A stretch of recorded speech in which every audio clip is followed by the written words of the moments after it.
great story. Yeah, that's a great story. Great We'll story hear it that we another can't day. tell the Yep. public. Nobody gets to hear it. One day, but not today. Um, welcome back to another episode of the Barn Session Podcast. We are your hosts, the Coakley brothers. There's three of us, and we got a little bit of wrestling to talk about. It's been a couple weeks since we were live, and it's Saturday night. The Lions and the Commanders are playing each other. The Redskins. Um, Whoa. Let's not get political. what? Who's winning right now? The Commanders are up 31-21. I just want it out there. I just want everyone to know that I called this upset. Okay. I also saw before the game that the over/under was 55.5. They're like barely into quarter three, and they're at 52. So I think they're going to get it. I think they're going to go over. Two high-powered offenses. You got to hammer the over on that one. Yeah, I was kind of surprised that the Lions were this limited, though. But yeah, that's that. Chiefs won. Let's You mean the Chiefs and the referees won? the Chiefs, yeah, Reese, right? Whatever, dude. It was like one egregious call. I heard there was more than one. There was only one this time. Yeah, they go both ways. Mm-hmm. Okay. Mm-hmm. Patrick Mahomes there's one thing that you can't deny. Mahomes plays the game big time. I mean, Dude, he tried to draw several flags, but they didn't bite. I saw one crazy play Except by for that one Kelsey time. where he almost scored a touchdown. That shit was cool. I heard Kelsey had a good game. Kelsey had a great game. They Yeah. had an awesome pass that Mahomes threw as he was being tackled, falling down. I mean, it was a good game, bro. I don't know why people got to be all butthurt. Because it's the Chiefs. And here's what I think is going to happen. I think the NFL is propping the Chiefs up to be beaten in the Super Bowl game. They're not even going to make the Super Bowl. Okay, well, Ryan thinks they're going to get bodied by the Ravens. yeah. No. I don't think any team's definitely not the Chiefs. They're not getting bodied. It'll be a nail biter, if anything. Not the Ravens. The Bills. It's Josh Allen's year. Joshy man? It's just his year, man. It's Josh Allen's year. They're gonna make the Super Bowl. They've had like two weird games this year. I think that's it though. It's his year, man. He's an MVP. He's going to be Super Bowl MVP. He's going to win the Super Bowl. And he's marrying Haley Steinfeld. It's just his year, dude. It's his year. Early on the year, they got smashed by the Ravens and then lost a nail biter to the Texans, which those are both obviously good teams in the playoffs. Oh, the Rams. That's right. They beat the Chiefs, beat the Niners, and then lost to the Rams. Well, the Rams are also in the playoffs. Also good. Yeah. Yeah. So they lost to all good teams, and they smashed the Broncos last week. And if Detroit doesn't pull their heads out of their butts here, the Rams have a very good opportunity to make the Super Bowl. Yikes. Wait, who coaches the Rams? I can't remember the coach's name. But it's not Harbaugh. He coaches the Chargers. The Chargers. The Chargers. Okay, I get them mixed up all the time. Okay, They as long as Harbaugh doesn't. They are both in LA, so. Right. Yeah, and like they're the same. They're the same color. You don't like Harbaugh? I love Harbaugh. No. He's Do awesome. you not like Harbaugh? All right, let's get into what we're here for, which is some wrestling. What about the other Harbaugh? He's fine. F them, dude. Both of them. Because fuck them. That's why. Let's get into some wrestling. Where do you guys want to start? Well, you want to start recent and work backwards? Sure. Yeah. So let's hit the heat first. Nebraska, Penn State. Fire. It was fire, even though it was lopsided. Pretty phenomenal stuff. Yeah, it was. But I mean, that's the case with a lot of duels where the matches were really competitive, but the score was not. The duel score wasn't. So I'm going to pull up the overview on the duel. Penn State beats Nebraska 31-7, 8 matches to 2. They started the duel at 174. Levi Haynes over Pinto, Storace over Allred, Josh Barr takes Camden McDaniel, Kirk takes Harley Andrews, and this is where we start to get into the good matches. Luke Lillidahl takes out Caleb Smith, 4-2. Just one like crazy quick reattack off of Caleb Smith, off of Is it Smith's really a offense. reattack, or was it just kind of? I don't Like know. I guess I a guess go it was a behind. fell reattack. behind him, kind of. Yeah, it was Yeah, a weird thing. I played it a couple times, and because at first I was just like, oh, Smith just made the wrong choice when trying to recover. Yeah, But like, it was honestly, he capitalized on a sloppy duck under attempt, I guess, if you want to call yeah, it but that. also if you watch Lillidahl like places or like has elbow control on the hand that hits the mat, and so he like pushes that, and that's like how he's. I think that's how he's able to dart his feet away or like towards Smith's hips. And then there was the fact that yeah, maybe that was a sloppy attack because Smith had been dinged for stalling, and the pressure was on him to do something. So It just didn't feel like it was necessary at that moment in the match. yeah, probably not, but Push it to overtime. right. Yeah, he's not going to hit you for stalling in overtime, probably. Yeah. Well, he might. He might, He maybe. might. It did just happen to Moshe. Yeah, I mean, I saw it happen in Midlands too. It's happening. But Nebraska, home. Yeah, it Home was at rule. home. You're right. Good It's point. true. It's true. Excellent point. So yeah, Lillidahl won that match 4-2. Jacob Van D takes out Braden Davis 14-7. Um, Before this we get was into the nitty gritty of this duel, I just would like to say that I did think it was pure genius, pure evil genius on Kale Sanderson's part to gamble with the flip and then win it and start at 174. Because you just basically like start. You're like, I know I'm going to win these matches. That gives us all this momentum going into where the really tough matches are. And on top of that, he knows that a couple of these dudes are pulling hard to get down to lower weight classes That's than true. they've been in the past. So Yeah, I I didn't just think thought, about it that way.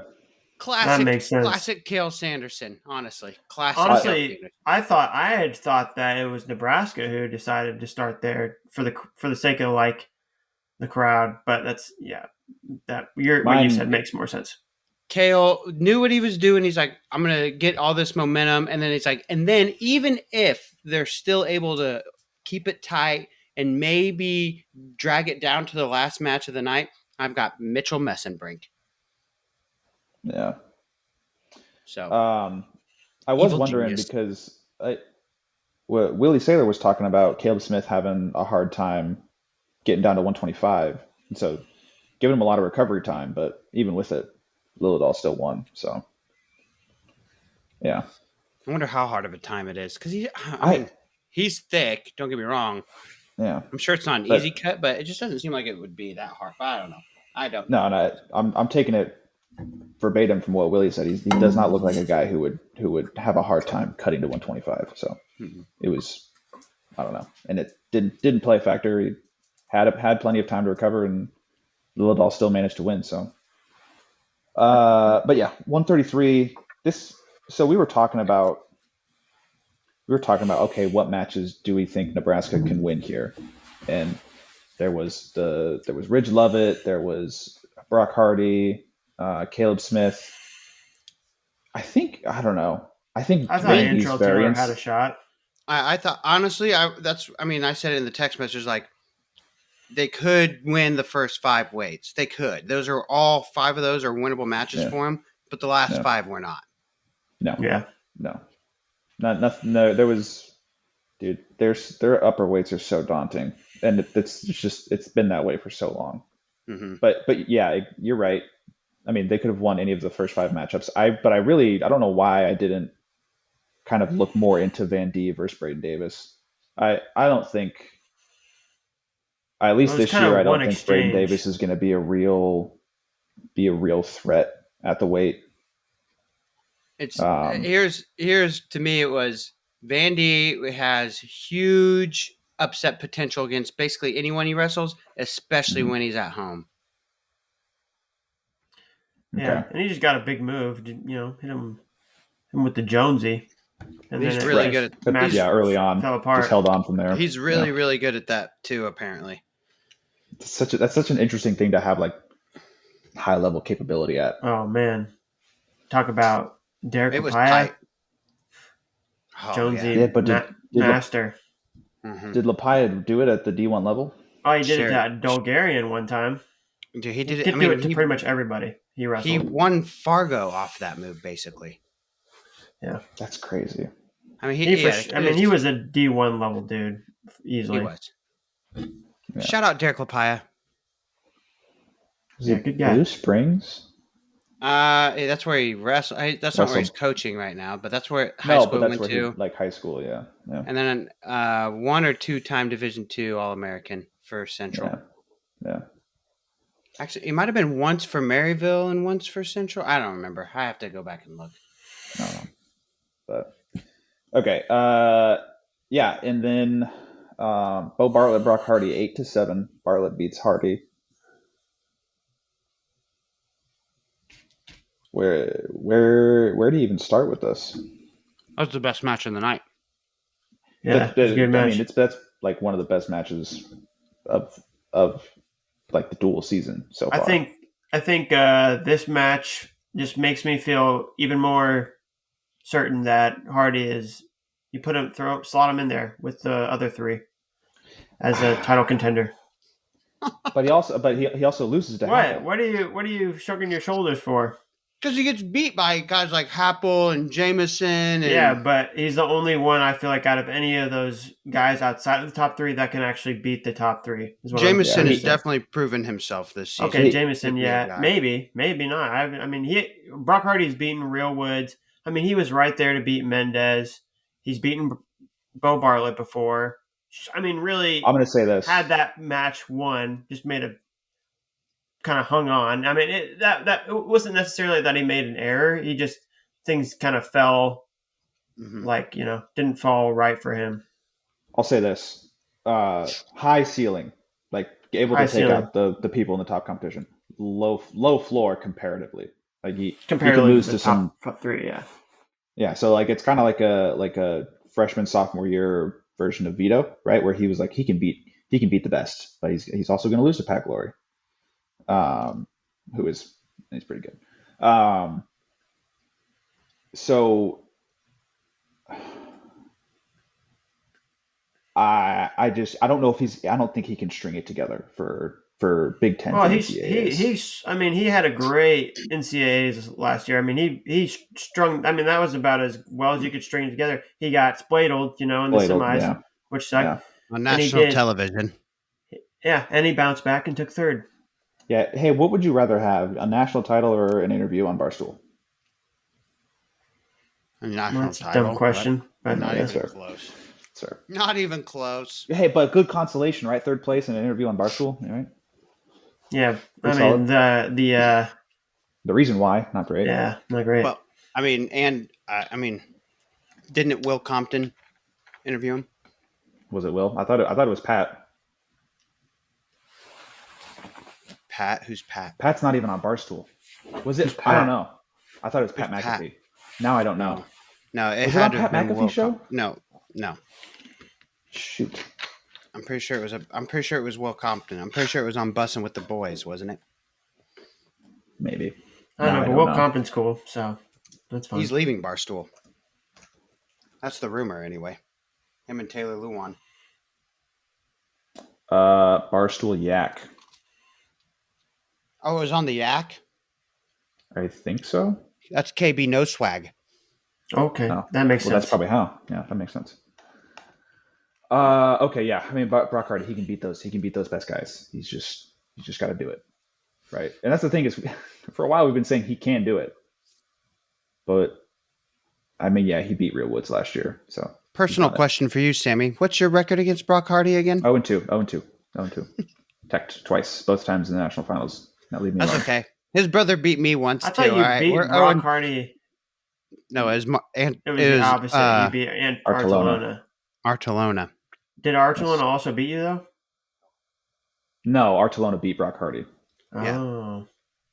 It was Brock. yeah. So what did you do? Did you cow catcher Artolona? Is that what you did to him? So we Stepped were over we on were him. wrestling Greco, and he would let me get an underhook and pull him into a front headlock, and then he would what's the thing? Not a knee tap Kelly? because you can't tap a knee, but Kelly. Yeah, short fireman's Kelly. Yeah. He would hit that, and so he hit that on me like twice, and he also got a turn, so he was up 6-0, or one more takedown to tech me, and he went for the Kelly again, but I was able to slip my skinny arm out a little bit, and so he overextended, and I punched a cow catcher to pin him. Sammy was great at slipping Kellys and pinning dudes. That's Dude, not the only guy he did that to. I would do it to Jesse at the OTC. Yeah. Yeah. You were great. I don't know why, because I had such skinny arms, I guess. I don't know. I don't know. And they were long too, so Yeah. longer armed guys are Those a little hips, bit harder bro. to Kelly. Yeah. King and those hips. hips. those crazy hips. Rock. All right. Okay. Speaking of good hips, 149, Ridge Lovett takes out Shane Van Ness, majors him 10-2.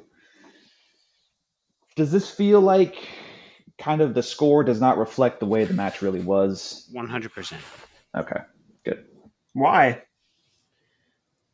I just felt like Van Ness, kind of maybe, especially with those back points at the end, just kind of put himself in that position to try and score out of it. I don't know. He did, but it was still 6-2, even without the.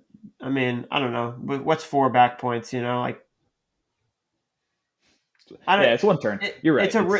It's Ridge doing what he does on top, and No, I know.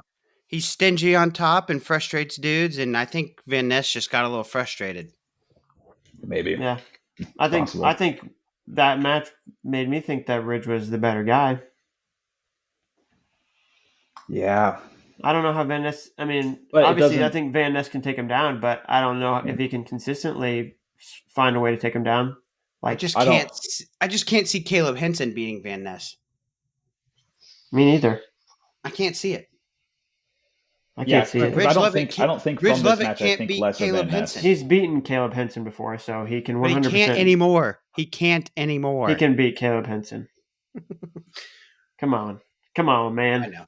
I believe it's gonna be an interesting tree up there, and you got to throw in Parco. Parco's beaten Rich Lovett every time they've wrestled. So yeah, but the Arizona State duel, man, come on, like that was kind of bogus. That was BS, wasn't it? Right? Yeah, he hit him for the stall call for like driving Parco. He was losing, and then he beat him on the backside after he lost in the semi. So it was sad boy hour. So neither match really counts. He did take the sad boy slide. You can't even blame him for the sad boy slide, dude. Picking top. No, like just pick top. Biggest bonehead decision. I mean, you can't. You're right. You can't. You're absolutely right. Him and Andonian deserved semi slides. Damn. Those were just like, even though Andonian was heartbreaking. That was so sad. Heartbreaking, dude. Oh, no. Man. Big Bryce Andonian fans here, guys. Dude, big Bryce Andonian fans. Little kids out there watching him, and they're like, oh, so if you wrestle like that, you'll lose. And then they don't. They just killed probably I don't know. He was the best. Dude. We could have had a whole generation of Bryce Andonians. If Levi just would have given in. Just let it happen. Let it happen, He was pinned. The referee should have just slapped the mat. Are we talking about 2 years ago now? Well, both years, I guess. Well, did he come close to pinning him the second time? No. It was just back and forth. Yeah. But, I mean, it was back and forth, but you never felt like in that match that Levi was not going to win that match. You know what I mean? Right. No. Last year. I didn't. I wanted Andonian to win. Well, he had him pinned the year before. Stuck. He did. Like gum under a desk. Okay. All right. 150. You like that? That's a great one. That's a really good. He's gum under a desk. I'll tell you what, boys. I've been watching this show on Paramount Plus called Landman with Billy Bob Thornton. You heard of it, Reese? Have you heard of it? Yeah, everybody keeps telling me. Medina, dude, talked to me about it for like 15 minutes.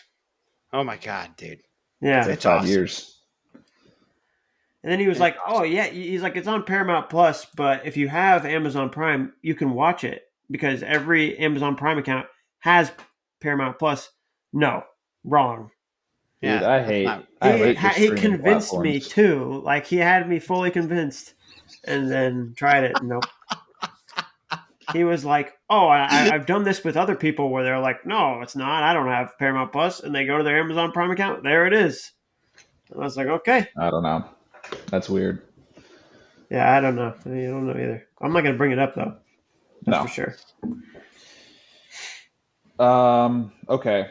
Yeah, and then in last match of this duel, K-Sac takes out Antrell Taylor 9-3, mostly from Not the that last initial match of this Yeah. duel. takedown. What do you mean by that? Oh, that's right. Oh, you're right. My bad. I thought they. Sorry. 157. K-Sac takes out Antrell Taylor 9-3, but mostly from one exchange, right? One Yeah, but it exchange was that made sick. Reese think. One exchange that It made was Reese awesome, think that dude. he is up there with all the Dude, PSU I greats. I thought Taylor looked really good coming out the gate. Why are you laughing at me? I still think it. I don't know why. Because it's just not. It's just not true yet. It's just not true yet. Well, I saw it, dude. I saw it. He saw a glimpse That's of it. kind of a spooky thing to see. You see it and you're like, oh no, another one. I saw I saw it with Josh Barr. his just Josh Barr. Yes, Josh Barr. Okay. Maybe. Both are maybes. Both of them are maybes. Why Josh Barr and not Kasak? They're both the same age. Because Josh Barr has been like a prolific point scorer this year, just putting points up, just What's Kasak's? destroying What's All his Americans. bonus? Destroying. He destroyed one All American. Yeah, and I'm gonna give a little bit of caveat to it too. And another and a two-time junior world medalist, destroyed an All-American and a two-time junior world medalist. Junior world Who's medalist. that? McDaniel. McDaniel? Is he a McDaniel was two-time good. bronze? Yeah. So no, McDaniel's not bad. To get a tech on him is you shouldn't just be like, oh, it's some schmup from Nebraska. He's tough. But I was also gonna say Josh Barr's win over Beard. Beard also is another one of those guys where it's low floor, high ceiling. See, he can have bad losses. I just think Josh is Josh going Barr's to not a keep bad loss. separating You can't be himself. making fun of me though if you think Josh Barr is one of those guys. Come on. All I'm saying is he's proven it more than K-Sac has. What? Kasak? What? K-Sac took third of the NCAAs as a true freshman, bumping up a weight class. Yes, I understand he had a great NCAA tournament after having a bad round one. Okay, but I'm just not ready to put him in the same boat as Josh DT, Barr. Ruth, Nolf. You should be ready to put either of them in there. Neither of them have won a national title. That's fine. You'll back Josh Barr. I'll back Kasak. All I said is I think Josh Barr is closer to that group than K-Sac is. We'll see. At this time. I wanna bring something else up. Sammy, what did you mean when you sent that text about Kasak having success in weaker weight? 149 was not weak last year. Was it not? This is like me waking up and thinking like, what? No, Austin Gomez, Caleb Henson, Ridge Lovett, Parco, Waters. I mean, those are all good guys. Yeah, and he took third in that weight. Okay, I'm going to retract my statement. You're right. 57. I mean, his one loss was to an All-American in the first to round. Abbas, right? And then he outplaced him. Yeah. No, And he had a solid season throughout that too. Okay, this year Tyler Kasak's bonus percentage 63.6, Josh Barr's 90.1 or 90.9. Damn. They're both 11-0. Holy shit. Let's go to this real quick. Let's segue to this real quick. Is this the greatest PSU team or college wrestling team we've ever seen? I think so. Well, I think it's the best team I've ever seen for sure. The greatest was last year's, right? But how do you I just think about 2013 PSU. I'm like, and I stack that team up with this team, and I'm like, I'm not sure they could beat 2013's team in a But duel. they were like in it with other teams though, and like, so are you saying the field is just that much worse than it was back then? I am saying that there is less parity now, yes, because PSU is hogging all of the talent. That is what I'm saying. Dude, I mean, even Didn't they? Did they lose it? They lost to Minnesota that year, didn't they? Probably. even That's Minnesota. 2014 Penn State. Maybe it was. 2014 Penn State was Nico Megaludis, Jimmy Gillibon, Zane Rutherford, James English, Dylan Alton, David Taylor, Matt Brown, Ed Ruth, Morgan McIntosh, and then John Gingrich. That's still a pretty really good tough. team. But dude, if you look at the Penn State team right now, I know they're good. Dude, Luke Lillidahl, who is going to be top 10, Braden Davis, who's bordering on All-American status, Bo Bartlett, title contender, Shane Van Ness, title contender, Tyler Kasek, title contender now, Mitchell Messenbrink, standout number one, Levi Haynes, right there with the number one guy, Carter Strachey, number one, Josh Barr, All-American, Greg Kirkley, number two. I think Josh Barr is going to win it. Yeah, he just hasn't proved it yet. But like, so they're worried about not placing one guy. I think he's proven it, given the weight that he's at. That he's a title contender? Yeah, it's 97. Okay, let me. What? So you have Stephen Buchanan, AJ Ferrari, Jacob Cardenas. So he'll wrestle Buchanan next, right? That's his next big test. Yeah. Yep. Like Buchanan, Cardenas, Ferrari. Those are probably the three. Those are the contenders. Three that are ahead of him. Yeah. Yeah, the next duel, they have Rutgers. He'll face Poznansky. That he probably should do fine against him. Another All-American that he gets to destroy. Then he has Iowa. From how many years ago? 3 years 21. Ago, I think. Yeah. 21. 4 years ago. 4 years ago. He's not the same. The pause is not the same. Then he's got Buchanan, then Cardenas. 97. That's 97 at Maryland is nobody. It's not Jackson Smith anymore. Ohio State, which is going to be Shoemate. Yeah, Shoemate. Shoemate. Not a bad match. Illinois, Zach Bronigal, who has how many losses does he have this year? I don't know, but they're to all good guys, aren't they? Dude, I know. I feel like he's wrestled, all of the good guys. Okay, it's only 8-4, but like lost to Michael Beard, Aiden Sinclair, Seth Shoemate, Stephen Buchanan. Those are all. I don't know. The Shoemate loss it's not bad, but it's not a good loss. Not either. Crazy good, no. Mm-hmm. And then he has the All-Star Classic. So 5 losses on the year. Not as many as I thought. I feel like I kept just seeing this guy takes out Zach Bronigal, and I was like, what is happening?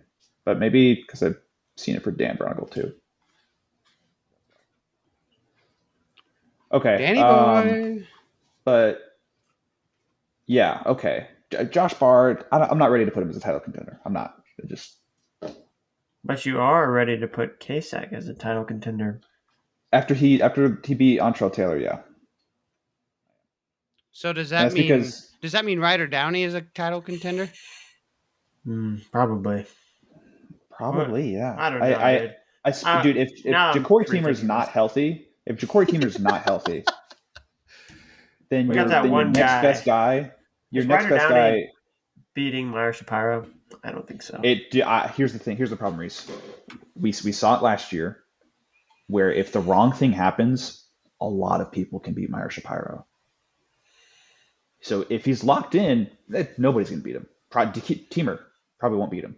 But I think you don't think even when he's locked in, you don't think Kasek will go with him? I just have a hard time seeing him beat up on Kasek. I feel like he picks apart everybody when he's like at 100%. I don't see people beating him. Just the way he moves. That's what made me when Antrell was like in on a couple like really good attacks, and Kasek like shrugged the first one off, and then freaking Metzgered him in the second one for 6 points or whatever. Was that a I don't know. Metzger or was that an inside trip type thing? He single reached leg on the Yeah, inside he of did. He the. did. Yeah, a little underneath the leg. Yeah. Hmm. I don't know. Shapiro's got tricks in the bag, and look, I get it. I'm it's a little bit of Cornell glaze, but like, just nobody moves like him at the weight. Nobody does. So I could be wrong, but that's the way I see it. In And my then you mind, it's have Teamer, Shapiro, and Kasak, and it's been that way. I mean, that's kind of what I yeah, think. and you definitely still want to keep an eye on like Antrell Taylor and Ryder Downey, but yeah, you're right for now. I don't know if Teamer's going to be ready, boys. That's no We'll see. good. Hey, I was thinking about this with Nebraska. Who was the last big guy from Nebraska, big name, to be out for injury? Shane Van Jordan Ness. Oh no, Burroughs. Nebraska. Who? Jordan Burroughs. What was Huh? he hurt with? In between his national championships, he shoulder, ankle, I don't remember. Anything Won it in between 9, then didn't and wrestle in 10, won it in 11. I can't think You of could any. say Liam Cronin in 2022. No. Jordan Burroughs. It's Jordan Burroughs. That's it. That's a long time ago. That's pretty impressive. That's super impressive. Out with injury is what you're saying? Mm-hmm. Yeah. I'm going back In through. season or before. Yeah, I guess dude. Bubba. Well, I mean, Bubba doesn't. Yeah.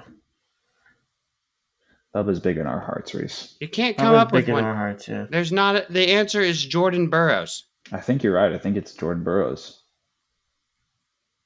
That is pretty crazy. 2010. Hey, if people out there, if you're still listening, if there's a name we're missing for Nebraska that was injured, let us We got to know. figure out what they're doing. What are they doing? What are they doing? We got to start asking. Dude, in 2015 they had a 15-0 dual record. Dang. Who was the Pretty last good. one for Penn State? Shane Van Ness.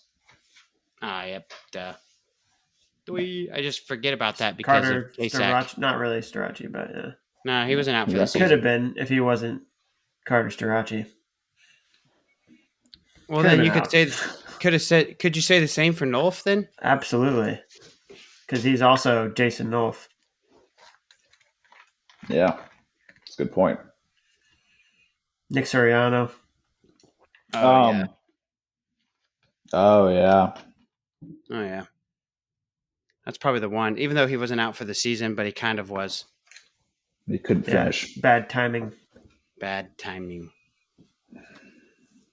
Have you guys been seeing his Handsome Tuesdays lately? No, No. They're getting strange. I've never Why- watched any of his That is Handsome such a- Tuesdays. So you're saying they're getting strange as compared to the previous ones which were already very strange? I know. I don't know how he's continuing to do it. He outdoes himself with every new iteration. Yeah, I mean, even I feel like even the people who used to be like, "Oh, those are great," are like, I don't think wanna- the I don't wanna talk responses about have them gone anymore. radio silent. They're like, Yeah. never mind. I didn't. Okay. Yeah, and then Mitchell Mesmerink closed out the duel to tech fall over Bubba Wilson. I am wondering, do you guys think that there's any contention? Like, are they considering to use Christopher Minto at this weight? I don't think so. I don't think so Yeah. because I like Minto. I think he will be good for them eventually. But Yeah. now Bubba is the All-American caliber guy. Minto's just not quite there yet. Bubba's the guy. Yeah. Come on, man. They won't do. Yeah. They wouldn't do Bubba dirty like that his Minto senior year. Yeah. Okay. So Nebraska is also. I just want to close with the Nebraska tab while we're here. They're also the focal point between a very weird thing that happened last week's duels, with them wrestling Northern Iowa and then Minnesota. So it was UNI versus Nebraska. And the result of that duel was A lot to a little. a lot to a little. They lost 24-9. To Minnesota? No, to Northern Iowa. Oh, Northern Iowa. Trevor Anderson took out Caleb Smith. Jacob Van D won. Cale Happel beat Brock Hardy. This is a theme. Ridge Levitt beats Real Budo. Ryder Downey beats Antrell Taylor. Sudden victory reverses that result. Jack Thompson took out Minto. Lenny Pinto took out Jared Sima. Keck Eisen pinned Silas Allred. Volker won. Lance Runyon won. So Northern Iowa ran away with this duel. And then, I think 2 days later, 2 days? No, 6 days later, they wrestled Minnesota, and they win 21-13. Yeah, but Minnesota, no which is Gable. No Gable. Gable wrestled. Oh, he did? I thought he didn't wrestle that duel. Gable wrestled. They had their entire starting lineup wrestle. So Maybe Northern Gable takes Iowa out. is good then. Northern Iowa is a really good team. I just think Sammy's shocked because we really, we kind of had put Minnesota up there, Yeah, I mean, as a dual team. Minnesota's a pretty good team. I think so. There's a couple upsets in here. Minto took out Sparks. I guess this might be one thing that you would look at and like maybe Minto does get slotted in over Bubba Wilson. Beating Andrew Sparks, that's a pretty good win. Yeah, but Sparks, I mean, everyone talks about Sparks being this guy to make the podium or whatever. I don't see it. I've been seeing it. I've been seeing it a little bit this season in some of his results, because he has a 1 point match with Michael Caliendo, who the only person to be competitive with Caliendo other than Messenbrink this year, I think, is Sparks. Him being nice to a fellow Ginger. All right, agreed. He did lose to Will Miller earlier this year. Will Miller's tough, but still. And then that loss to Minto. Other than that, he's had a solid season, and he's been up and down. He was really good his freshman year, and then just didn't seem like he could find his groove. I don't know. I see Sparks doing well this year, but I could be wrong. What is well? Podium? Yeah, podium finish. Because that's what he was. He looked like he was going to be a podium finisher his freshman year. Pull up 65. And then I think he blew his knee out. Pull up 65. Not great. I mean, he could do it. Pull it up. Let's see. Okay. NCAA D1 rankings. Intermat 165. Messenbrink, Caliendo, Peyton Hall, Barraclaw, Ramirez, Amin, Bubba Wilson, Will Miller, Andrew Sparks. Keep going. Drake Rhodes, Braden Scholes, Tyler Lillard, Gunnar Filipowicz, Hunter Garvin, Nico Ruiz, Nick Hamilton, Cam Steed, Max Mayfield, Jack Thompson, Noah Mulvaney, Bo Mantanona, Mac Church, Luca Wick, Evan Mag. See, I think an interesting weight. I think there are some guys that are below Sparks that can Scholes, for example. Even though I know he did just kind of have a bad match with Caliendo, I think the world of Scholes. Why? Garvin. I'm the opposite. Because he's I'll tell you why. Right here. I'll tell you why. Because he's an AWA guy. That's exactly why. Yes. I didn't know that. Is he a true freshman? No. Red shirt. He wrestled in a few duels last year at 57, I believe.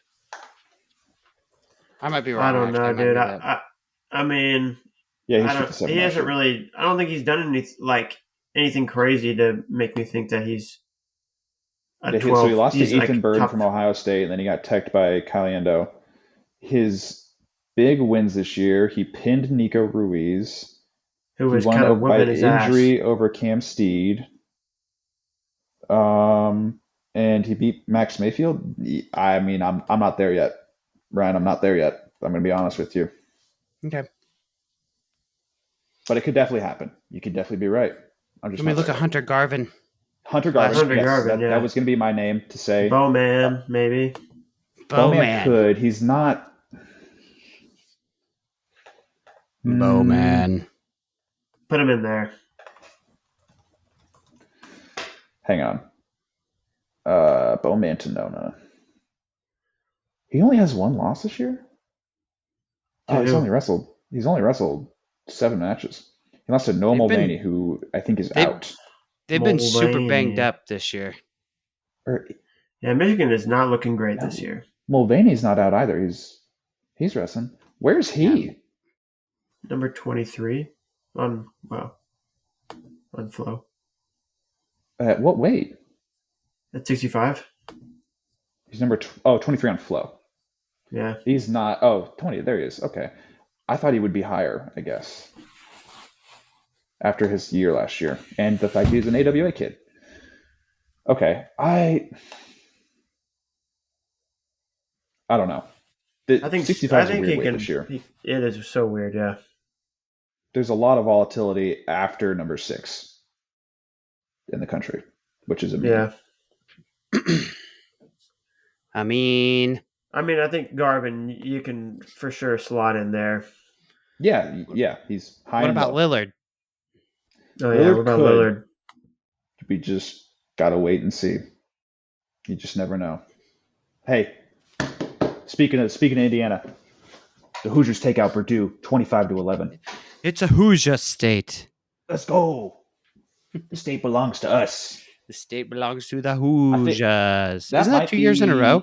I think it might be 3 years in a row. 3 years in a row. I think it's 3 years in a row, and I'm starting to feel pretty good about it. It's definitely a step in the right direction.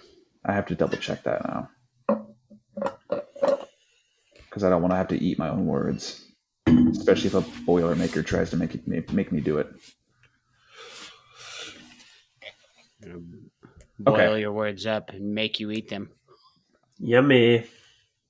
I was also trying to think of something like that. And I was like, you got nothing. You guys are crazy. Well, I've been on it today. I'm not going to lie to you. Another thing that I noticed, have you guys realized that, or have you guys been paying attention to how many duels Little Rock has been in this year? They dueled a lot last year, too. 8, 9, 10, 11, 12, 13, 14. They've been in 15 duels so far this year, and they have another 5 on their schedule. 20 duels 1 year. Big duel, guys. That's so many duels. And then I guess the tournaments they go to is Tiger Style, Drury, Cougar Clash, Reno TOC, and Southern Scuffle. So they do what they can to. Those are solid tournaments to go to. Solid. I mean, you don't have. I guess Cougar Clash is probably like meh, but the rest of them are solid. The only one that you want to go to that's like, oh, that's a big tournament at this point is Cliff Keen. So yeah. Okay. Yes, it has been 3 years in a row. So suck at Purdue. Eat shit.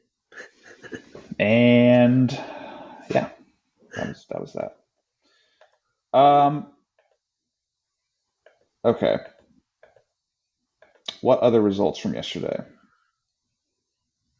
Illinois, Iowa. Yeah. It's a tough one. Tough in the sense that it was insanely boring. Illinois got 2 wins in this duel. It was workmanlike. Yeah. Piscino took out Ryder Block and Luffy took out Peter. McDonald's workmanlike. Put the fries in the bag. Hey, it's on Illinois too, though. It's not just Iowa. No, you're right. It's just hard, when you go into Carver to not wrestle that, wrestle tight, I guess. I didn't think about that, but yeah. I mean, 1-0. I wouldn't have expected Webster Parker to be 1-0. No, you would have expected some sort of offense. I mean, Parko has been all, I just want to get on top and turn you this year. So weird. He has not been as good on his feet as he has in the past. Dude, Fresno State, his freshman year, he was so fun. He was awesome on his feet. He should have beat Sammy Sasso. It's stuff like that makes me think, no, do not give these kids another year of eligibility. Is that the trend though? Is that the trend that happens where like you are a lot of fun and then you start to hone into this Tighten like up. Feels like it. that Pressure sucks. gets to you. You tighten up. Dude, that's what I feel like. It's the pressure of wrestling these younger kids, dude. You just Like feel. I can't. I feel I'm like the old buck. I'm I the can't old lose guy. I can't be to the young losing. bull. Yeah. Exactly. Yeah. Okay. This tweet did also produce what I will call the tweet of the week this year, and it is from a one Jagger. He tweeted out, "While no stranger to tall tasks, Bird came up just a bit short this time. Should be a good rematch come March. And hey, if you get it, you get it. Yeah, If that you know, was. you know." But yeah, he really just was gonna send that out, win or lose, huh? It would have been a lot cooler if he would have won, and he said that. Right. Yeah, I think he had that one He was just like, preloaded. he lost. Oh well, I'm sending it anyway. Yeah. Yeah. But I get it. It's funny. Yeah, that was I read it and then I saw a response below. It was like nice. And I'm like, wait, there's something to this. I have to read this again. And then I read it again. I was like, oh, that's great. Funny guy. Funny It's a funny guy. guy. It's a funny guy. It's a funny guy. You know, New Jersey, they're not so bad. No, they're bad.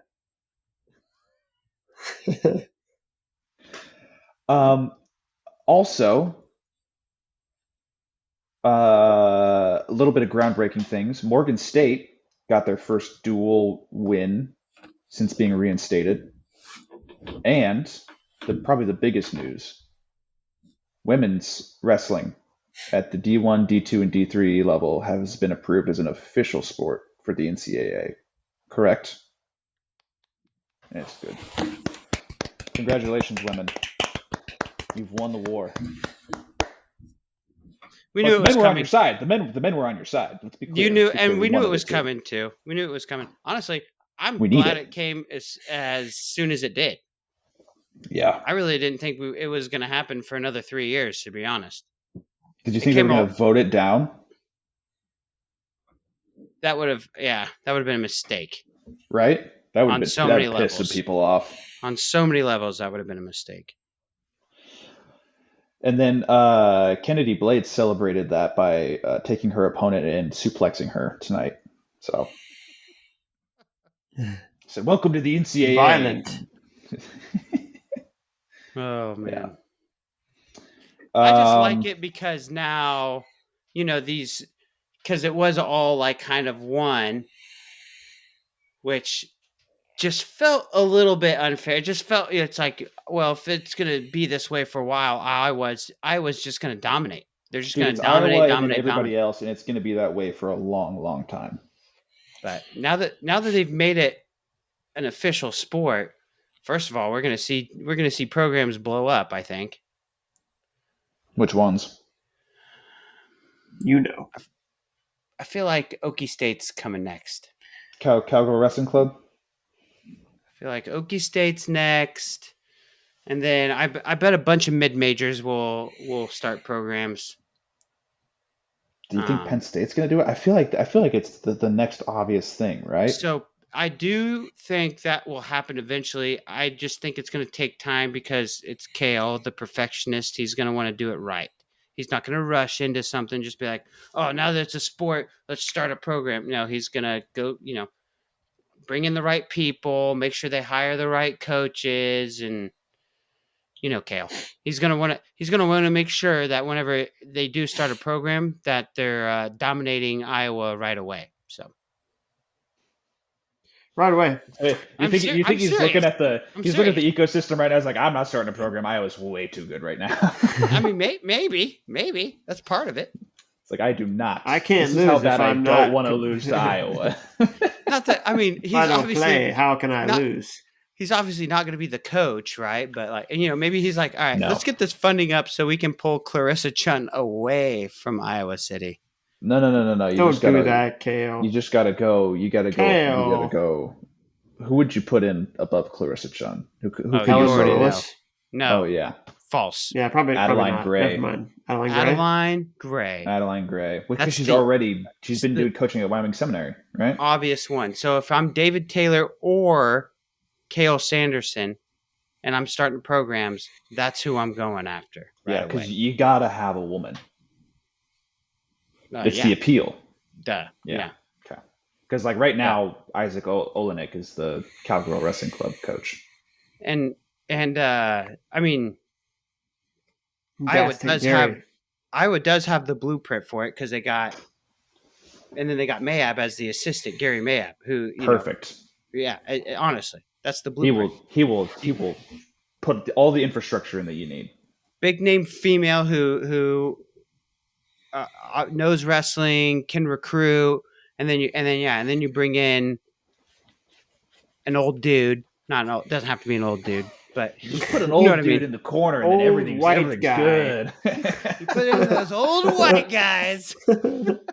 They take care of everything for you. They just get the job done.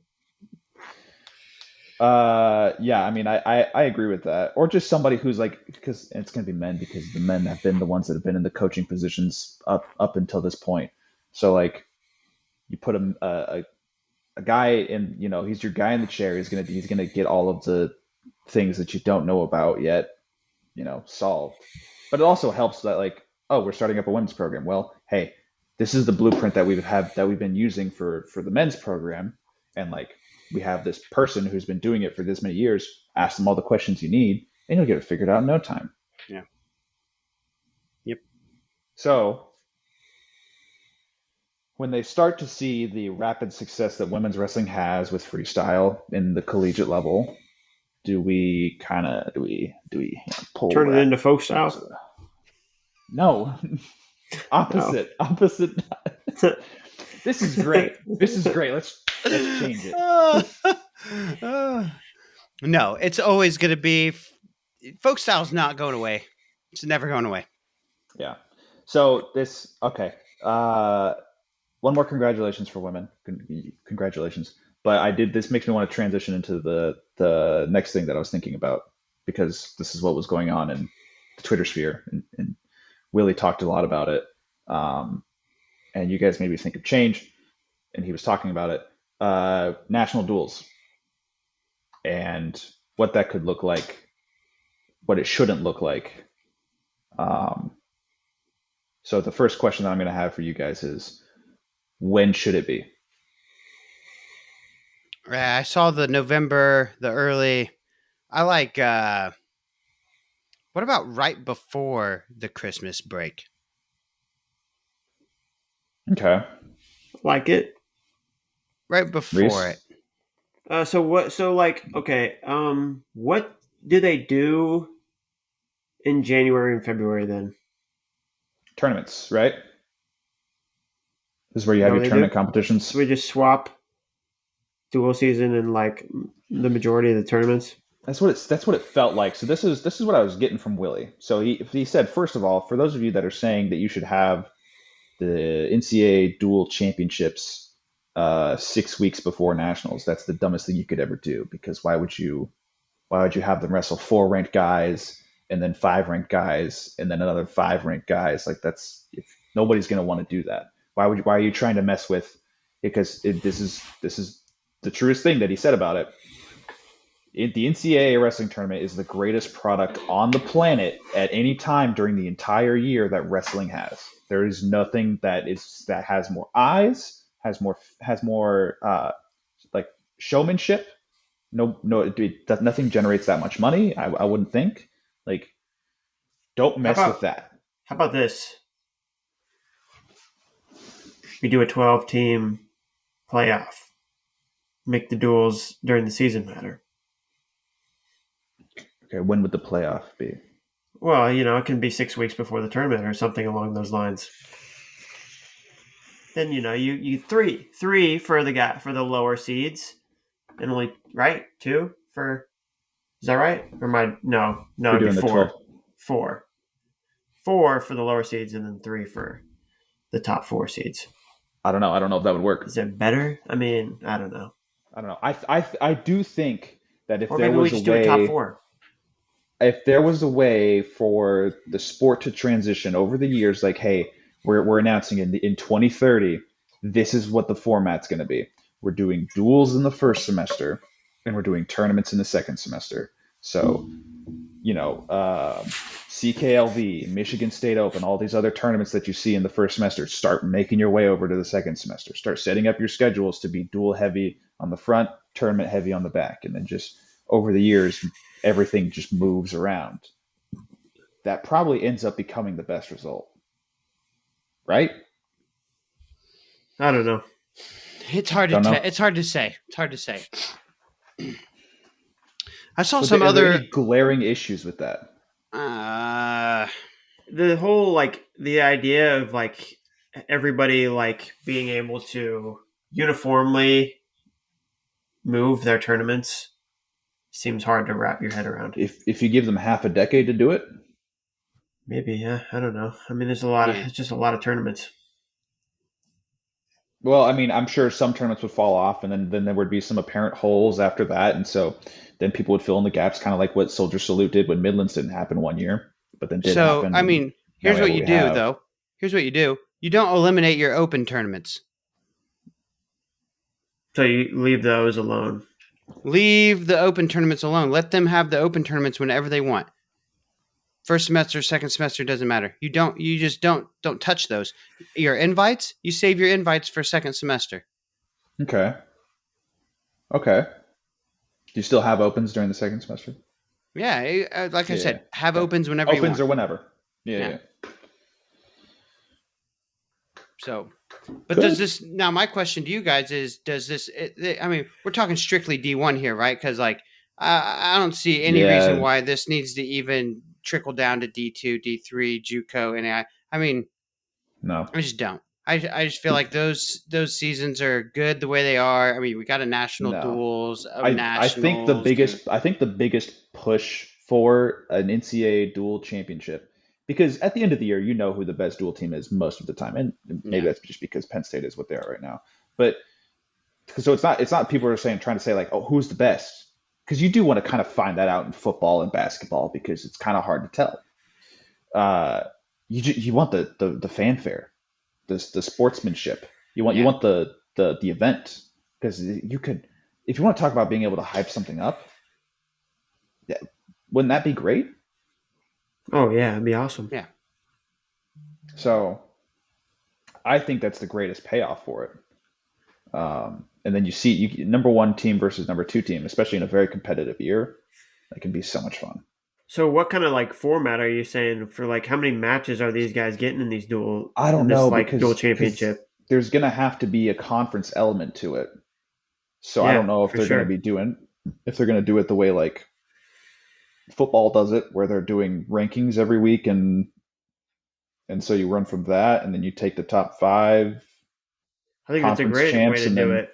Fill it in from there. I don't know if you want to do a 12-man playoff bracket, or I don't know. I don't know how you want to make it look. I really don't. But there's so many ideas that they could play around with, and that's the thing is, find something that's, you can't say the most entertaining, because you want pretty entertaining, but within reason for the athlete, because that's going to be the thing that you receive the most pushback for. And then from there, run with it. I mean, I don't know if you're going to be looking at having more multi-dual day event type things, right? Like what you see with what Journeyman does, and the mid-major NWCA collegiate duels. I mean, heck, they could do it. They could do if they did a 12-team thing, they could do exactly what football does, and every week or so. I don't think they could space it out that much. Why? I don't think we have that much time.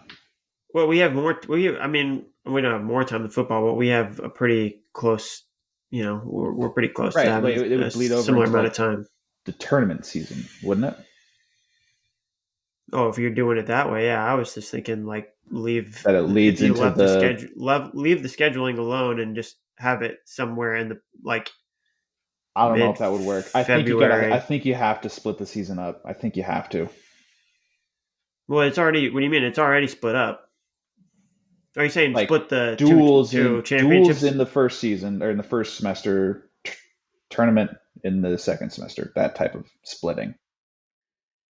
It just feels like if you have this very hyped NCAA dual championship happen, and then within a month or a month and a half later, you have NCAAs. It just feels like a lot all at once. I think that'd be pretty cool. I don't know. I don't know if that would work. I don't know. We're losing Ryan, so we might have to move on. I just saw, I'm trying to find a tweet. I'm listening, but I'm trying to find some tweets too. I can't remember who I saw tweet this, but I did see some kind of out there ideas. Oh, here it is. Well, I found it. It's Scott Green.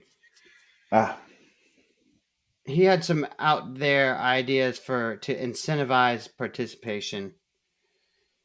so were they as out there as your ideas? All right, you want me to read it? Yeah, go for it.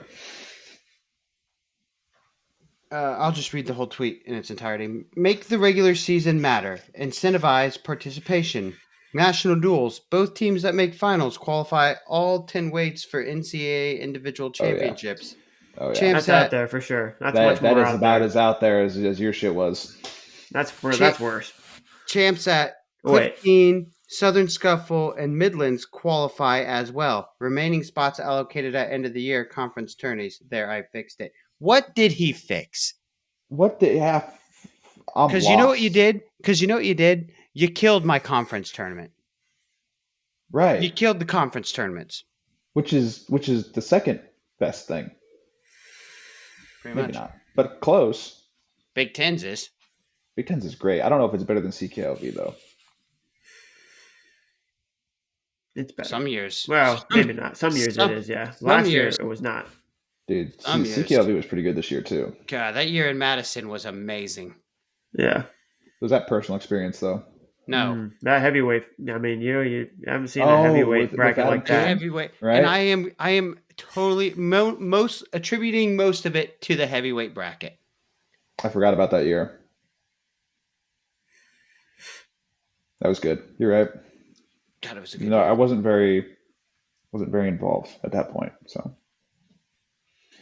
okay. Well, again, just a topic that comes up every single year and just always gets recycled. But yeah, over and over again. I mean, I've completely sold myself on doing it just like college football does. I kind of like that too. What I really like to see is, I mean, yeah, just how many conferences do we have? What are our conferences? Big Ten, Big 12, 10. ACC. but now the still have that? They've split though. Ivy League is The like their IWA own, and Ivy League. They're like we their still own have thing. the Pac-12 right now, and we have the MAC, but the Pac-12 will probably go away. So 6. All right. So here's the thing. It's no, SoCon 7. It's so yeah. So 6, 7. Listen, we need to consolidate then. Yeah, for sure. I mean, they consolidate in other sports too. It's not like it's a crazy thing. Yeah. I mean, even just to not 5. Really, yeah. Even just to 5. You got your major. You can pretty much say for sure at this point right now. There's 3 major conferences: Big 12s, Big 10s, and ACCs. Right? Big 10s, Big 12s, and ACCs. 100%. Yeah. Yeah, because the EIWA falls off with losing the Ivy League. And I say you just include one more after that. Maybe another one. I don't know. But at most 5. At most 5. But 5 makes it. Then it gets hard. Yeah. Like what? And then you do what? Top. Yeah. See, 5 makes it hard. 4 would be perfect. Top 3 in each 4. Qualify for dual championships. Then you'd start getting some but then you'd have play, some power play, or some power moves in conferences. I like that. I like it too. I like that. I like it. That's what I think. Yeah, Okay. Consolidate down to 4. Yeah, I like it. Let's do it. I wanna move on. Give us the keys. We figured it out. We've got Scott. We've got some senior level wrestling. Who's Scott? Scott Green. Oh, sorry, Scott. Your ideas suck. We've got some senior level wrestling results from the Henry Henry Deglani from the Henry out in France. Nice France. Nice, France. I don't want to take anything away from anybody, but that tournament seems to be getting worse and worse. It's not getting better. We did pretty well. Spencer Lee got gold. Let me talk. Spencer Lee got gold, winning 50-0 against all of his opponents. Pretty well. Nashawn Garrett took gold. He teched all of his opponents. Killian Delaney took bronze.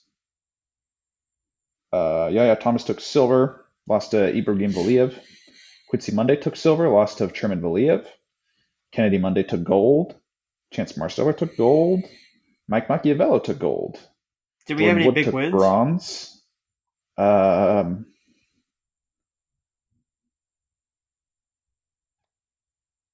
Zelimkhan Kajiev, Kennedy Monday beating him would be the biggest one.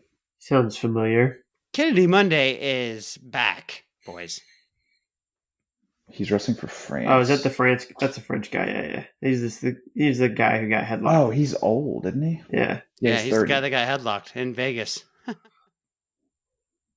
Okay. I mean, not a bad result. He beat him 13-9. God, it was gnarly, that headlock. You can't. It was so from a mile away, you could see that thing coming. See it coming. You're like, oh no!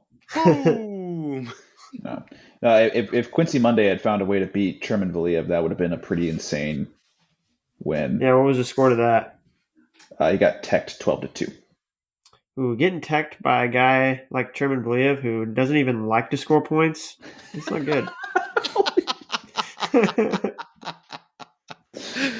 Damn. No, but he should have been in the finals at the Olympics. Well, not the finals necessarily, but he would have made the final. Probably made the finals. Probably. Maybe.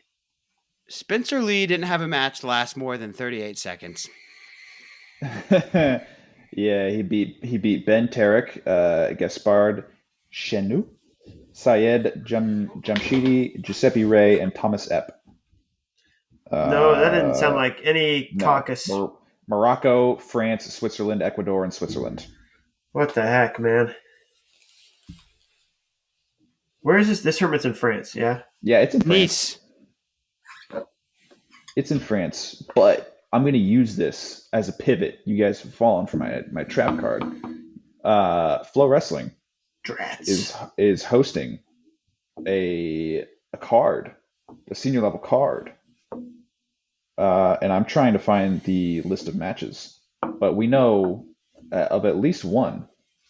I know of 2, 3, 4. I can name them all for you right now. I can name 4. Yes, I can name them all without even looking. Go ahead. Spencer Lee, Ono Masanusuke. So close. That's how you say it. How do you say it? Masanusuke. Oh, what did I say? Masanusuke. Oh, my bad. Brooks, Zahid, DeSanto, Gross, Thomas Gilman, Ortega. Oh, that one's not happening at that event. Where's that one? Not at that event. That's after the Iowa State, Oklahoma State duel. That's right. So I've got 3. I'm missing one.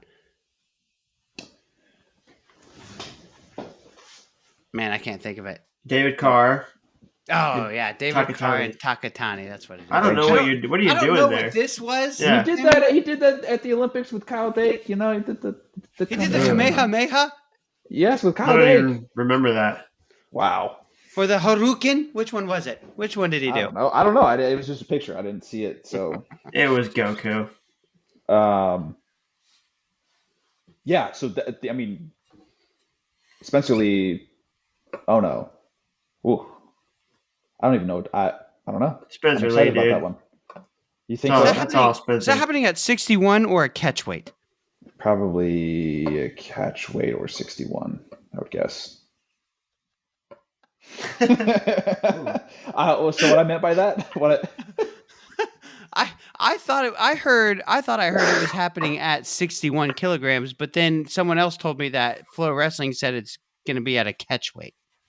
What I think I know is that it's not happening at 57. I don't think Ono's wrestling 57. No way. Um, and so because of that, yes, catch weight. If not, then 61. So I mean, but here's the thing: it's 57 to 61. That's not a huge margin. It's 25 to 33. So like wherever it happens, it happens. It's not a big deal either way, unless they're going above that. No. They're going to 63 kilos. That would not be a catch weight, Sam. What is that then? I don't. It's not catch is in between, weight. isn't it? Yeah. Yeah. Okay. My bad. Super excited about that. Zahid Valencia, Aaron Brooks, a rematch of one of the more controversial matches from last Olympic trials. Very excited about that. When does this happen? February 26th. That one is that's also so far away. Is that one also happening at a catch weight? I don't know. Brooks said he's never going 86 kilograms again. Well, and I mean, we know that Zahid Valencia likes to eat, so probably 90 kilos. It'll probably be 92. Like that. It'll probably be 92. Just 92 flat. Yeah. Zahid's wrestling 86. Like. Yeah, but he's also wrestled 92 before. I know, but he's wrestling 86 like in a couple weeks. Oh. At the oh God, what tournament is coming up? No. Is it the Dan Kolov? I don't know. He's wrestling 86 at some tournament. And I think Chance Marceller is going to be there too. So I had read that DeSanto was supposed to be wrestling Austin Gomez. I'm sure that might have been in the works. Did Gomez just not? He was like, "No, I'm not doing it," or I don't know. Scared money. I don't have the scoop on that one. Definitely doesn't make money in that situation. Don't say that. You definitely don't make any money. Whoa! Wow.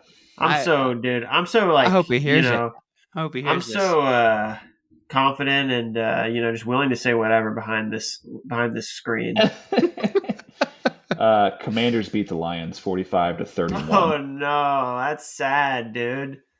Dude, I feel bad for them. I feel like, dude, Dan Campbell is my hero. He actually, I do. Now I feel bad. I love Jaden Daniels though. Jaden Daniels is, he's the man. Hey, rookie of the year. Not even close. Not even close.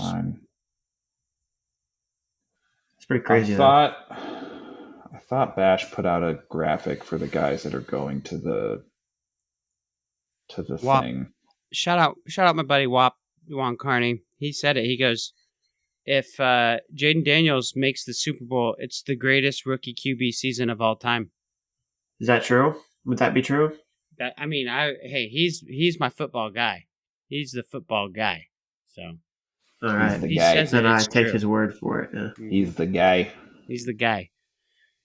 We're his wrestling guys. He's our football guy. He's the guy. We take his money at the end of the year. We take his money and we run. Oh, jeez. Okay, I cannot find what I was looking for, but I'm pretty sure that Zahid's wrestling 86 before that. But anyway, David Carr, Daichi Takatani. I don't even know. I don't know what to think. I don't know what to expect here because this is. I like Carr in this matchup, dude. I like the Americans in like all the matchups. Well, there's only two. All right, I like them in both then. I'm still, dude, because I think if Ono gets on top, I'm scared. Right? I don't know. Who does he not gut? Spencer Lee's he's kind of different. I mean, he's been gutted before, though, hasn't he? He's not going to get gutted out, though. I don't want him. Here's what I don't want to happen. I don't want him to tear an ACL defending this gut. It feels like that'd be hard to do. Yeah, I don't know. How can you tear an ACL if you don't have any? I don't know if he's gonna post his leg out to like try and stop the gut somehow, and then there goes the ACL. I want him to keep. How do you tear an ACL if there aren't any left to tear? Is to prepare for this match? I tore both my ACLs, so I knew that it couldn't happen. That's the new preparation for him. And then DeSanto, Seth Gross, which we've seen before. Have we only seen before one time? In folk style. No, folk freestyle. Well, we've seen it in folk style too. I don't care about that. I've thought we've seen it at least twice in freestyle. I I know think of they're one. 1-1. They're 1-1. I think they're 1-1 in It freestyle. probably says something about it in this article. Met 3 times during the NCAA season. The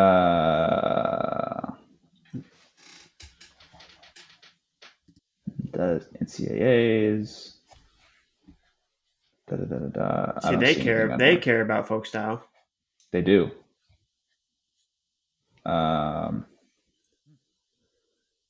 But they say it's a rematch and not a rubber match, which makes me think that they've only wrestled once. Okay. 1-0 DeSanto. 1-0 DeSanto. 1-0, or he's Gross and DeSanto have met before in a freestyle match. DeSanto won a close 5-4 bout in the semifinals of the 2023 U.S. Open. Yep. Okay, that's it. So you're predicting him to win 1-0? Is that what you're saying? No. I was saying Gross 1-0. DeSanto is up in the freestyle series 1-0. I will not. If I were to say this person's going to win or this person's going to lose, I would guess I'd put my money on Gross. Winning or losing? Winning. No. Where's Gross even training? Wisconsin? I don't know. Oh, yeah, that makes me real. They're on the come up. That only because they've hit rock bottom. That's right. Nowhere to go. All right. Roasted. Oh, all right. My goodness. Nobody is safe. Seth Gross feels like the type of guy where you don't really need to give him much to train because he'll just go out there and do what he does no matter what. Right? It's true. He does. Have we ever seen it? Have you ever been like, man, Seth Gross looks off? Yeah. I think so. Yeah. When? Wait, when? I've never watched Seth Gross wrestle and be like, man, he's off. No, I just watch him wrestle. I'm like, that's Seth Gross. Whenever he got beat by what's his Carter Young. Yeah, when he got teched by Carter Young, I was like, no. But then Carter Young did kind of rattle off a bunch more wins, so it's kind of like, oh, maybe it wasn't Seth. He's had some weird backside losses. Yeah, he does. I mean, he has. Well, there's no backside in this card, so he'll be ready. Or what did they say? And to kick us off for the backside of this card, and Seth Gross is like, shit. Never mind. I forfeit. Okay. Is that all I have? I had another thing, but we're an hour and 15 into this. And the last thing that I had it's not something quick. I'm going to do it anyway. I'm sorry. So earlier this week, John Lowe asked me to do something. He asked me, give me your top 3 in the last decade. Give me your top 3 individual NCAA seasons. And then also give me, in the last decade, your top 3 NCAA careers. So I did it. We're going to have to save that because I got to do some hard thinking. Okay. You guys better do some homework and come back. So he asked me,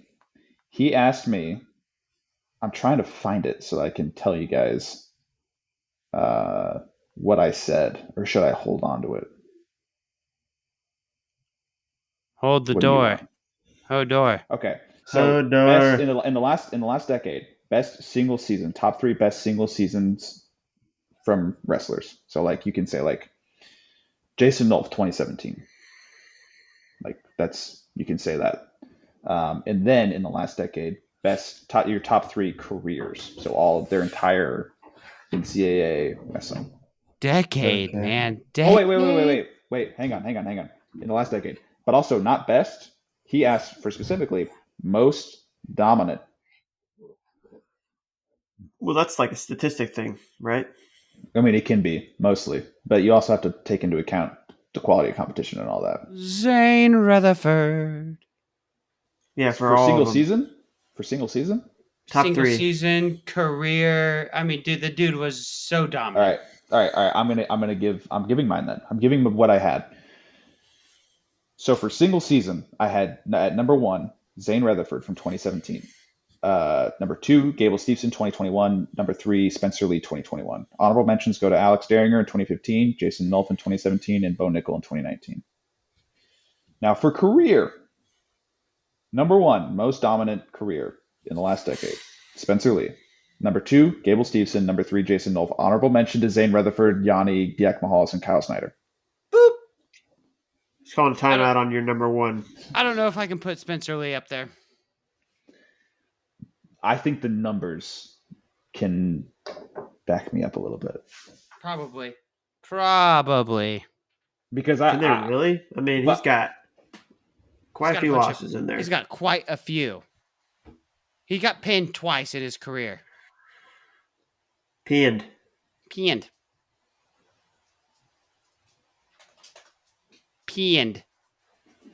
bro. Pinned. Okay. He cost his mom money. No, this is those glasses, bro. $5 whole. Those glasses were definitely more than $5. You think so? I think they're just readers. Maybe. The way she crumbled them, they look like just readers to me. Why is she trying to read the wrestling match? I don't know. Blue light glasses. Is that better? No, I don't know. You might be right, but so what I looked at. I mean, I don't get me wrong. Look at the numbers. I'll put him in the top 3. I'm just not ready to give him number 1. Who's number 1 though? That's what I was trying to figure. I feel like that top 3 is Gable. Gable, really? That's surprising to me. I guess not really. I was thinking from like bonus percentage. So this is where I start to have a little bit of an argument. So let me pull up all of their wrestle stats. Zane Rutherford's career record, 125-3. Win percentage, 97.66. Bonus percentage, 75.87. That's pretty good. That's pretty good. Gable Steveson, career record, 87-2. Yes. Career record, 87-2. Win percentage, 97.75. Bonus percentage, 73.92. So. He's got a better percentage than both of those. Jason Nolf. Spencer Lee went 98-6, 94% win percentage, and 81.7 bonus percentage. And so this is like at this point when you're looking at all 3 of them, yeah, you should probably start to pull in like, when he lost. What was Nolf's? I don't know. Was it he in your top 3? He was he was. I don't know why I put Zane as 3rd. Jason Nolf, wrestle stats. Okay. Jason Nolf, 129-4, 96% win percentage, 84% bonus percentage. Bonus rate. Pin record. Get the pin record. He's got the pin record. At Penn State. He's got the Penn State pin record. So this is where I started to think about dominant. Man.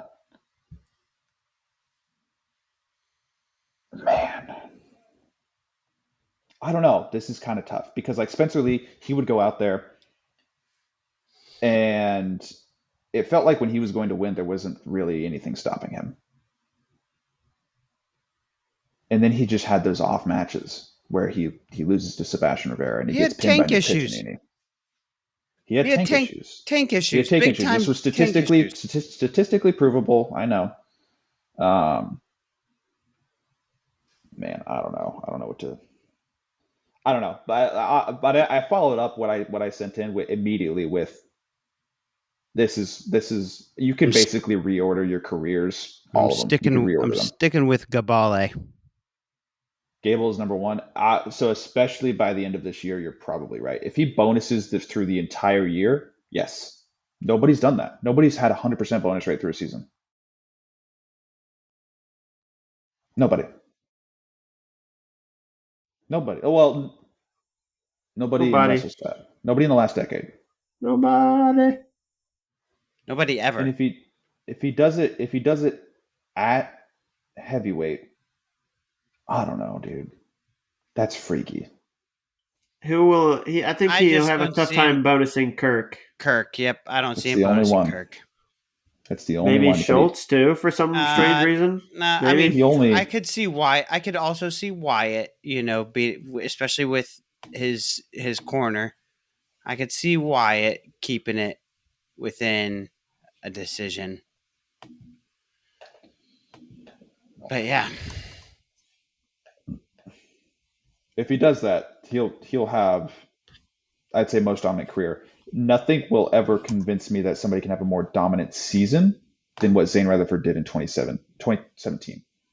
100% win rate, 92% bonus percentage. And I don't know if you guys remembered, but it just seemed like everybody had fear going into their match with Zane Rutherford. So was it the year after that where he had those close matches with Sorensen and No, Yes. that was that same season. that was the same season? Sorensen, But No, Those- that wasn't the 'cause year those he were wrestled. What's his tight. name in the finals? Ronnie Perry, right? that was his last year, is what you're talking about, Ryan. The year that Reese is 2018. talking about is 2017, which is where he had two decisions. One 2-1 over Anthony Colica, and one in tiebreakers 9-8 against Brandon Sorensen. And He follows Carver. up later on in the year. He pins Brandon Sorensen at NCAAs. Not in Metallica loses he- in like the he- second round or something, first round. concussions. Oh, that's right. Pinned and teched his way through Big Tens and NCAAs. I get it. I got you.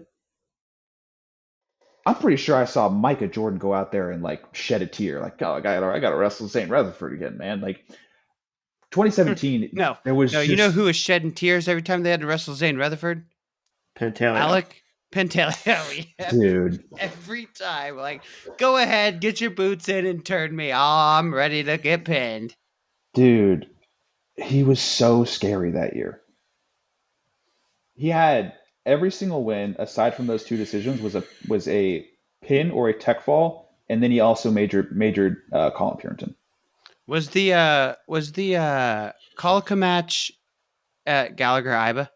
Yep. Yes, this was the So- year where Flo had the duel, and then they had bad streaming issues. See, he only had close matches when he was away, and their home, but in their own man, home. I remember those matches so vividly, and I don't know. I just every time people bring up that whole season, I'm just like, man, those matches were really freaking close. And you know who didn't have any close matches that year? Jason Wolf. And both of those weights were not good, really. Like 57 and 49 those years were not great weights, in my opinion. So this is another thing that I tried to consider, because 125, tough. Generally, 125, not easy. like his freshman year, Lee's freshman year for sure. Oh my God. That was a crazy bracket. Dude. So I wanted to keep that into consideration as well. Quality of competition is what you would want to call it. So I don't know, man. Dude, I the don't way know. Spencer Lee just dominated, though, at the NCAA tournament that year, Yeah, that was crazy. that was crazy. Took his Dominated, knee brace off. Beating up Nick Soriano like that, Yeah. nobody really did that. No. No. Basically Nobody. pinning Tomasello with one leg. Yeah, Like, literally using one leg to pin Tomasello. that was Yeah, man. exciting. Yeah. I don't know. I think it's a good conversation. Maybe you guys should come to me with a revised list, an improved list, possibly. But in the last decade, that's what I got. So, There you go, Lo. I Satisfied? don't know. I gave it to him, and Barry Essen gave me some feedback. He said, "How do you have a top three list of anything without Carter Strachey and Aaron Brooks?" I think he was being satirical, but I don't know. It's real easy. So then I presented some facts. It's real easy. It's real easy. Both of them are boring. Not don't only dominate. that, but they've got worse losses than anyone else on the list. And both of them have been taken down by DJ Washington. So there you go. Like physically taken down. I get it. There is one thing. There is one thing though, because the reason I remembered that is because they are both of them, aside from Strachey after he hurt his knee last year. I don't think I've seen guys that have been that difficult to take down. I guess you would say like Gable Stevenson's crazy hard to take down, but he's just crazy hard to wrestle. Being stingy and being difficult to take down is just not like impressive to me. It's not. No, dominant. it is not. It's not dominant. It's defensive, boring. which is. I'm not gonna say boring because No, It it's makes boring. me sleepy. Well, It's boring. so But what I think about when I think about Carter Sarachi and him not getting taken down, I think about his scrambles with Michael Kemmerer. They were insane. Yeah, They were yes, his freshman year. But then sophomore year it's too. like Sophomore I'm year just too. not gonna let you get to my legs. Yeah, I'm just not gonna let you. it I'm just not became gonna. that. It became that. It was like a Yeah. process after a certain point. I agree. So Until Keckheisen. Oh, Parker, come all on, right. Parker, Come on, come Parker. on, Parker. Everybody, all of our listeners know who we're rooting for. I mean, I'm thinking that if you're not a Penn State fan, what other choice do you have, right? Well, I'm telling you what. Now that the NCAA is playing with the idea of having 5 seasons or 5 years of eligibility or whatever, it's like, all right, Carter, go ahead and win your 5th. Yeah. Or fail to do so, Or fail And to do then- so and let someone else do it and then it's embarrassing. because other people start doing it and he didn't get it done. Right. Exactly. It's like other people had their opportunity, and look at that. Bo Bassett, 5-time NCAA champ for Rutgers. Crazy. Oh, my goodness. And for Rutgers? Oh, no. For Rutgers. Rutgers. Yeah. So he took off Iowa State and who? Or Northern Iowa and who? No, Iowa State and Pitt Johnstown. And Pitt Johnstown. So he's going for real now. It's serious season. It's serious season. So is that top 7, top 6 7. left? You got Top 7. You got Penn State, Iowa, Oklahoma State, Rutgers, Virginia Tech, and 2 more schools that I cannot remember off the top of my head. Michigan? Michigan, Michigan. Did you say Ohio State? Ohio State. That's 7. Look at me. You got it. And if we repeated one of them, leave us alone. And if you're still listening, that's crazy. If you are, subscribe, share, and do all that shit. I didn't repeat any of those. I just forgot about Michigan and Ohio State because, well, dude, except now that if the rumors are true, Sammy, Ohio State has a legit shot. So does Rutgers. We talked about this. Oh, well, yeah, Rutgers, obviously, but Ohio, I mean, we all know Tommy Ryan will do whatever it takes. Because if the rumors are true, and if it happens, and everything goes there, right, you also get Keegan Bassett and Melvin Miller and other pull from Probably Bishop Jack's- McCourt. They just lost a pretty big recruit. Ohio State did. Vince. Marcus? Oh, no, that was Marcus. Vince a while ago. Bizakis. No, dude, it was. Oh, and yeah, I know. That's the only reason I brought it up, because I know you guys don't feel the same way. I'm not ready yet, but going to Pitt, we'll see. Well, Could be a now big- he's going to Pitt. I don't know. Could be a good grab. Could be. Yeah, They've got a good 2-time staff. All-American. that'd be nice. It's not bad. 2-time. That's what he's going to For be. Pitt. For Pitt. Not bad. That's what I got. All right, everybody. We're going to wrap it up. It's getting pretty late here. Hope you had a Ricky, good wrap time it listening to the episode. Ricky, wrap it up. Hope you had a good time listening to the episode. Yeah, thanks for listening. Have a good one. Come back. Bye-bye.